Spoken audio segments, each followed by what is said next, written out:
Welcome back to Navyadevi Prasad new video. ಇವತ್ತಿನ ನನ್ನ video ಏನಪ್ಪಾ ಅಂತ ಹೇಳಿದ್ರೆ, ಇತ್ತೀಚಿನ ಈ ಕಾಲಘಟ್ಟದಲ್ಲಿ ನಾವು ಎಲ್ಲ ಕಡೆ ಕೇಳುತ್ತಿರುವಂತಹ ವಿಷಯ ಹಾರ್ಟ್ ಅಟ್ಯಾಕ್ ಅಂದ್ರೆ ಹೃದಯಾಘಾತ. ದಿನ ಬೆಳಗಾದ್ರೆ ಸಾಕು ಅತಿ ಹೆಚ್ಚಾಗಿ ಕೇಳುವ ಸುದ್ದಿ.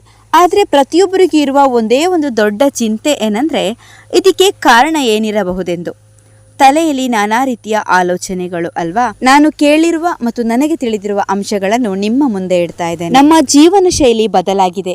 ಮದುವೆ ಸಮಾರಂಭಗಳಲ್ಲಿ ಮಂಗಳವಾದ್ಯ ಗಟ್ಟಿ ಮೇಳದ ಬದಲಾಗಿ ಡಿಜೆ ಶುರುವಾಗಿದೆ.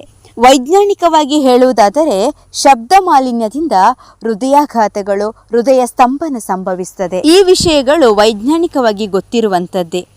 ಎಲ್ಲ ವಿಷಯಗಳಲ್ಲಿ ಒಳ್ಳೆದ್ದು ಕೆಟ್ಟದ್ದು ಅಂತ ಇದ್ದೇ ಇದೆ. ನಾವು ಜೋರಾಗಿ ಸೌಂಡ್ ಇಟ್ಟಾಗ ಕೆಲವೊಬ್ಬರಿಗೆ ತುಂಬಾ ಖುಷಿ ಆಗ್ಬೋದು, ಇನ್ನು ಕೆಲವರಿಗೆ ತುಂಬಾ ನೋವಾಗ್ತದೆ. ನಾವು ಜೋರಾಗಿ ಸೌಂಡ್ಸ್ ಅನ್ನು ಕೊಟ್ಟಾಗ ಅದನ್ನ ಹೃದಯಕ್ಕೆ ತಡೆದುಕೊಳ್ಳುವಂತಹ ಶಕ್ತಿ ಇರೋದಿಲ್ಲ. ಸೌಂಡ್ಸ್ ಜೋರಾಗಿ ಹಾಕಿದಾಗ ಮೆದುಳಿನಿಂದ ಎರಾಟಿಕ್ ಇಂಪಲ್ಸಸ್ ಬಂದು ಹೃದಯದ ಮಿಡಿತ ಏರಿಳಿತವಾಗಿ ಎದೆ ಡಬಡಬ ಅಂತ ಹೇಳಿ ಅಲ್ಲೇ ಕುಸಿದು ಈ ತರ ಯಾಕೆ ಆಗ್ತದೆ ಅಂತ ಹೇಳಿದ್ರೆ, ಸೌಂಡ್ ಅನ್ನು ನಾವು ಜೋರಾಗಿ ಕೊಟ್ಟಾಗ ರಕ್ತನಾಳ